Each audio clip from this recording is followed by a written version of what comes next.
October's build-to-order exercise will see the launch of the first HDB project to be classified as prime flats. 312 such homes will be available, around 3.6% of more than 8,500 on offer. At 15 projects, it is also the largest ever launch of public housing in Singapore. Singaporeans are getting a closer look at exactly what makes a flat prime, plus and standard. Kallang-Whampoa will be home to the only prime project on offer this month.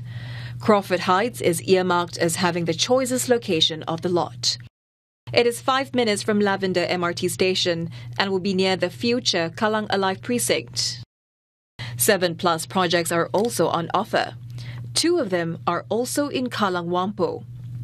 The Housing and Development Board says Kallang View and Towner Breeze also have good connectivity to MRT stations with short rides to the city centre.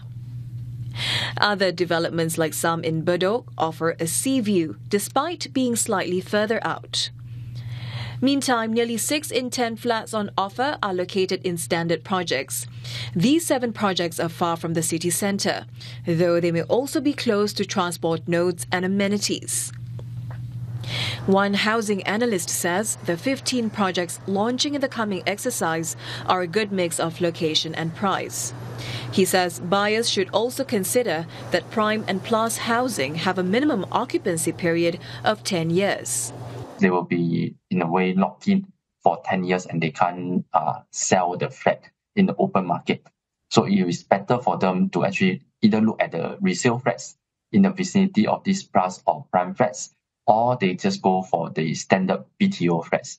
Because for these flats itself that I mentioned, the minimum occupation period is 5 years, so that gives them more flexibility for them to actually move if they really need to.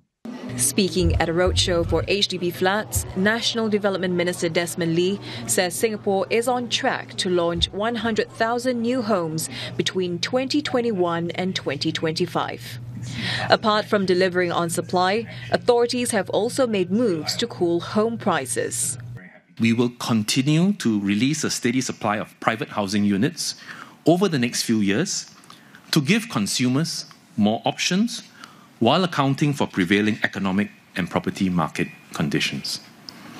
Now, we expect that the declining private residential property prices, to have a knock-on stabilizing effect on the HDB resale market over time. The October BTO exercise will take place next week. And let's get the perspective from an expert on the new classification. Professor Sing Tien Foo is Provost Chair Professor, Department of Real Estate at the NUS Business School. Prof. Sing, thank you so much for coming in today. So we are looking at just one prime project in this latest BTO exercise. Do you expect demand to be strong, and who will it attract? Yeah. If you look at this round of new classification, prime HDB flat, they constitute about 4%. So it's actually consistent with the total supply of this HDB flat, the standard plus and prime. We don't expect the too large percentage of prime. So I think this supply of one BTO project this round actually is consistent with the general distribution of this flat. And then if you look at the past release of this BTO prime location flat, I think the demands actually have been quite stabilized. We're looking at around 1.5 times oversubscribed. So I think the launch of this one project will be sufficient to meet the demand, but we don't expect this to have a very strong or keen competition. Who do you think will it be attracting?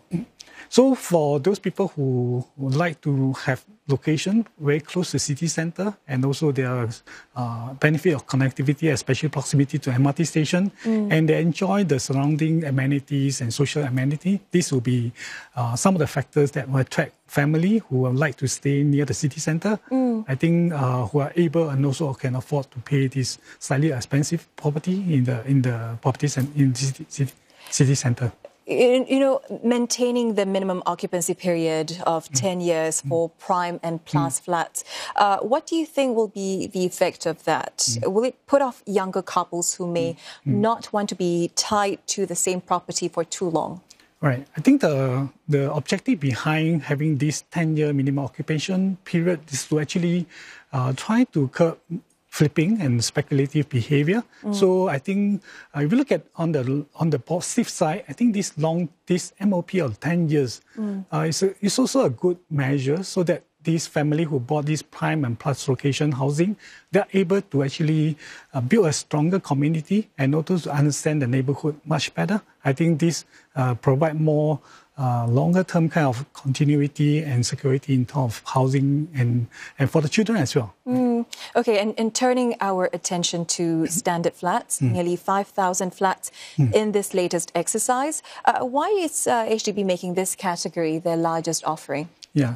I think we look at the new classification system. I think basically we also look at the distribution as well. I think over supply of BTO, the standard flat should constitute a larger amount because I think flat that is affordable and at a reasonable price and appeal to larger buyers of the HDB flat should constitute the standard flat. So that's more.